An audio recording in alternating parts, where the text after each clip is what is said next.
Welcome to Food Talk for Health. Here is your host, Tonia King. My guest today is Dr. Tonia Houston, naturopathic physician, DEI educator, cultural wellness expert. Today we're talking about your brand new book, Black Wellness Barriers. Thanks for joining me, Dr. Houston. Thank you so much for having me. Is this your first book? No, this is actually my second book. My first book was Detox Style, Creating a Healthy Lifestyle Through Daily Holistic Detoxification Practices. It was published about 9 years ago. That's great. So you are definitely into holistic medicine. Yes, I am. Tell me a little bit about your background and how we got to this book, Black Wellness Barriers. My background is incredibly diverse. It started out originally in human services and pastoral care and counseling, where I was working with a lot of the social ills and conditions of the Black community, mental health issues and so forth. And I, as I was working in human services, I started to notice just some of the foods that we would put out for the clients, a lot of heavily processed snacks and things like that. And I would see the changes in behavior and all of that after the consumption of these foods. And it just put me on this path to wanting to know more about the body. So dealing with the social ills and the mental, emotional ills were not sufficient. I wanted to know more about the physical impact of health as well, because all of these components are important. And then my education progressed into naturopathic medicine because that looks at the whole health of a person and it looks at the root cause of disease. And so that was a lot more attractive to me because I've been able to incorporate all of my education into the work that I do and the practice that I do with my patients and clients. Getting to the root cause of disease is really the key factor, isn't it? Oh, absolutely. Because it addresses more than just the symptoms. The symptoms are what bring people through the door, but it's like if you really want to optimize health and well-being, it's important to know what is happening at the root level, what is happening at the cellular level that is causing these changes in the body to represent an imbalance or a disruption to the regular healthy and vitality process. It's so true. And sometimes, we really just disregard that in regular medicine. It can be very frustrating.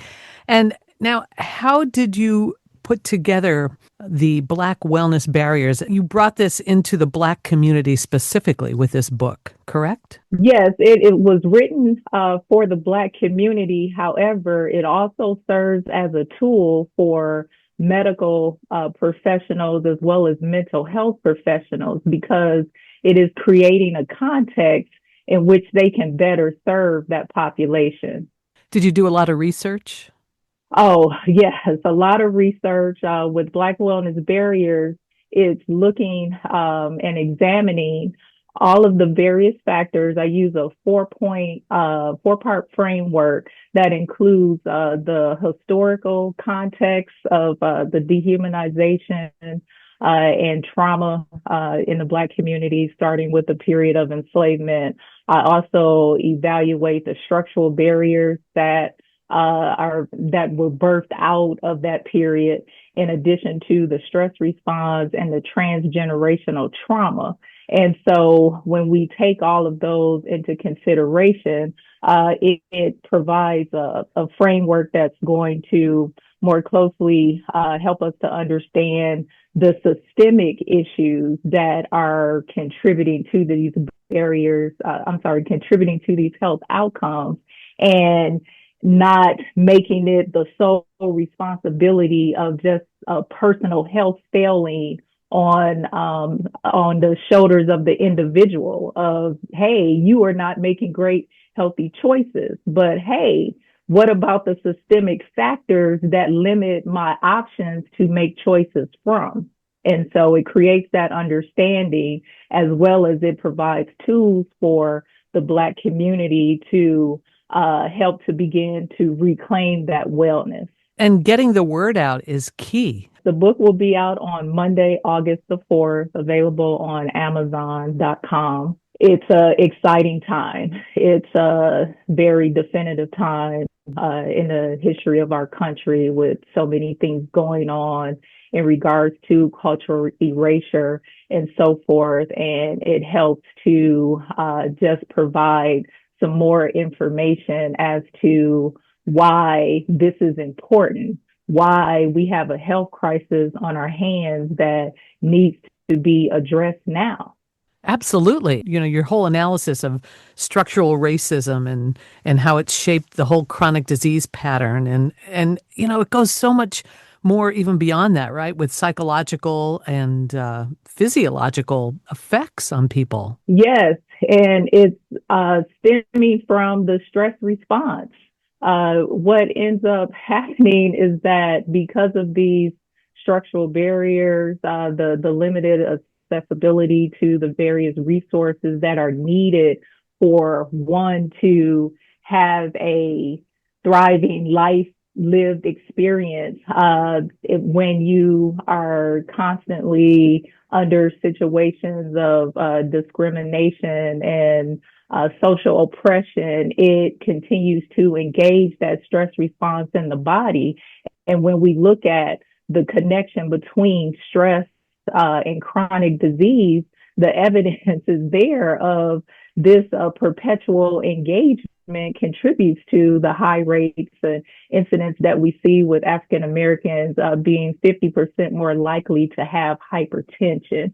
And we see just a higher obesity rate within Black women being at close to 57%. And then the list just continues on with African Americans leading in these various chronic diseases of stroke, cardiovascular disease, and so forth. And all of it has a direct connection to this perpetual engagement of the stress response.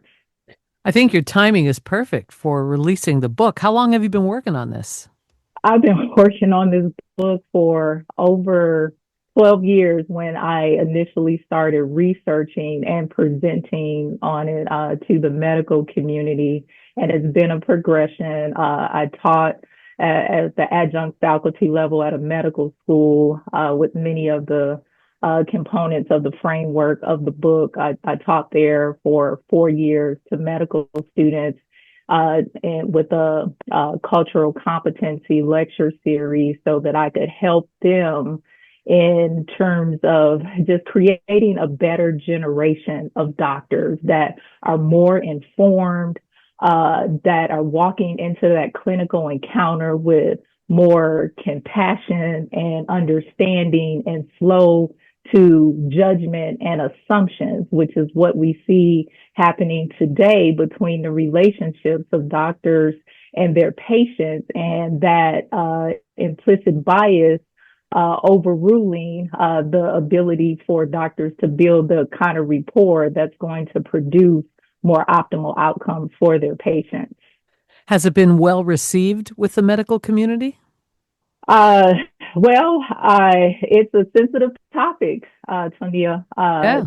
It is one. It really just depends on the depth of the bias that different individuals are coming into the conversation with, and for some aspects of the medical community, it's been well received. And then, there's other aspects that have demonstrated that we still have a lot of work to do.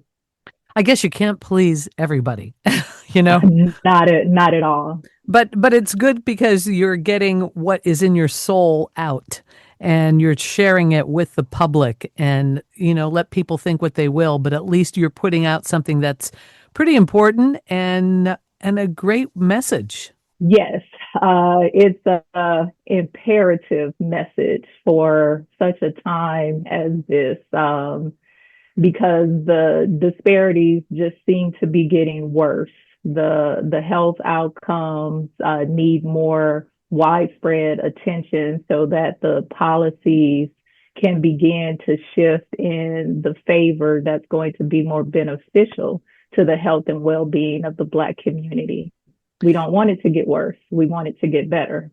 Absolutely. We are talking with Dr. Tonia Houston about her brand new book, Black Wellness Barriers: Understanding the Root Cause of Disease Vulnerabilities as a Pathway Towards Restoring Health.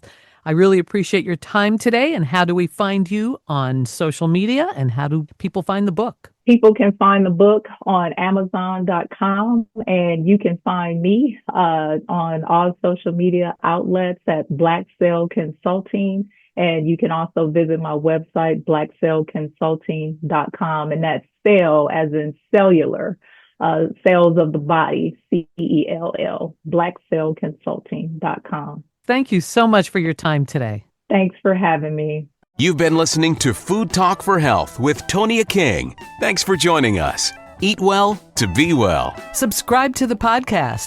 Send us a text with any questions. The link is included. Food Talk for Health is produced by Creative Voice and Media. Thanks so much for listening.